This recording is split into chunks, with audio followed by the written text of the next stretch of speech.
Good morning, students. Today I am going to explain you the our new lesson, that is coordinate geometry. And from that, now basic, all of you know that how to draw the graph, how to plot the points on a graph. Is it how to draw the line which is passing through the graph? Means everything, this basic concept regarding the coordinate geometry we learn in the 9th standard. Now in this session I'm just explain you about the how to find out the distance between the 2 points on a graph by using the distance formula. And here I am going to explain in very simple way how to derive this formula. Now see what is there. X1 a, this point, these 2 points are there. Okay, the first point coordinate is x1 y1 and the second point coordinate is x2 y2. And if you are observing, if you are drawing the one means joining these points, you will form one of the triangle, and that is a right angle triangle.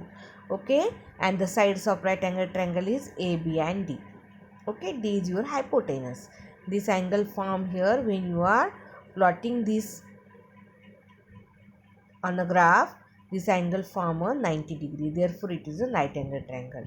And for this right angle triangle, two points coordinate are, we know that we have to find out the distance between these 2 points.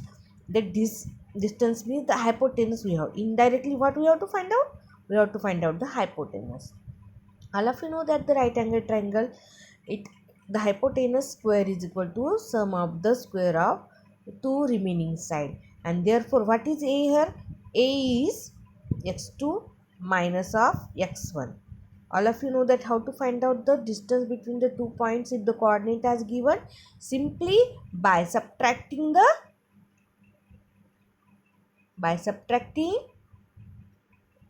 the smaller coordinate from the bigger one. And what is b? B is y2 minus of y1.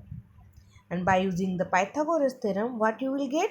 You will get d square is equal to x2 minus x1 whole square plus y2 minus y1 whole square. Now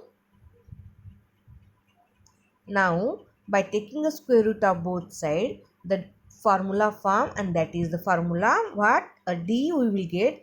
D means the distance between the 2 points, and d is equal to in square root of x2 minus x1 whole square plus of y2 minus y1 whole square. Means if 2 points coordinates are given, we can easily find out their distance between them by using the formula x2 minus x1 whole square plus of y2 minus y1 whole square.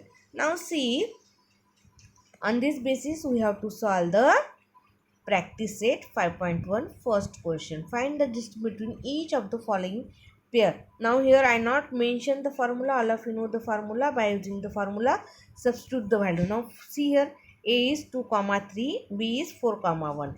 So a means x1 y1, b is x2 y2. So x1 is 2, y1 is 3, and x2 is 4, y2 is 1.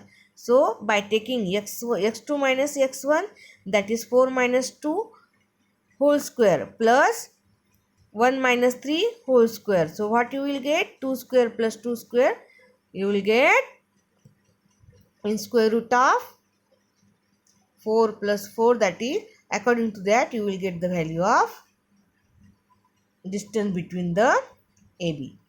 Okay, so whatever the answers are there, so calculate all these according to the distance formula. Just first and second question. Now whether the points are collinear or not. When they are collinear, determine the whether the points are collinear by using the distance formula. Firstly find out the distance of AB, then find out distance of AC. If distance of AB plus of AC is equal to BC, then means any two, firstly find out AB, BC and AC. If any two distance sum is equal to third, then they are collinear. If it is not there, then they are not a collinear. So this also you have to solve by your own way, which question number 2. Okay, now question number 3. Find the point on the x-axis which is equidistant from A in bracket minus 3 comma 4 and b in bracket 1 comma minus of 4. Now let the point C be on x-axis which is equidistant from A and B. That is point C which is lie on a x. The y coordinate is 0 because it is on a x-axis. Okay. When the point is on a x-axis, its y coordinate is 0. So according to that, what is the coordinate of the point C? X comma 0. So C is the equidistance from A and B. Therefore AC is equal to BC. How to find out? X plus 3 whole square plus of minus of 4 square by using the distance formula. Okay, so you will get the value of x because A point coordinate is and B is also and C is also So by using the distance formula you will get the value of AC and BC.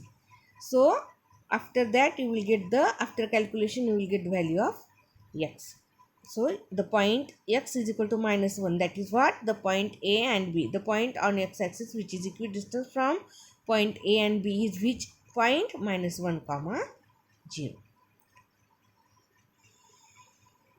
Now see, verify that point P in bracket minus 2 comma 2 Q are vertices of a right angle triangle. How you will get? If firstly find out by using the distance formula PQ comma QR and PR. If any two side square is equal to third side square, then what you can say that that the triangle is a right angle triangle. And this is by the converse of a Pythagoras theorem. And if it is happened, then you can say that the point P, Q and R are the vertices of a right angle triangle. Now show that the point P, Q, R and S are the vertices of a parallelogram. Means the distance between the 2 points, if PQ is equal to RS, means opposite side are equal. Okay. Firstly, by using the distance formula, find out PQ, QR, PS, RS. So what you will get? If they are of equal, then what you can say that here I am not calculated, that you had to calculate it.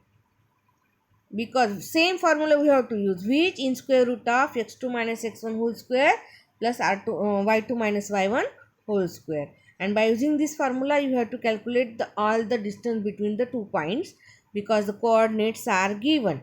And then if it is equal, then you can say that the quadrilateral is a parallelogram if both the pair of its opposite sides are congruent. So up to this point, up to this question, you have to solve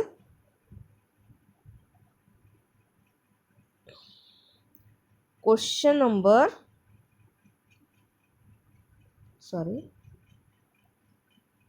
what is homework? Question number for second complete. Okay, you have to complete question number second as well as in between all the steps whatever I skipped here. So use the formula, find out the distance and tally your answer. Okay, so all of you complete this up to 5 questions. Remaining question tomorrow I will explain you. These are also very easy. Okay students.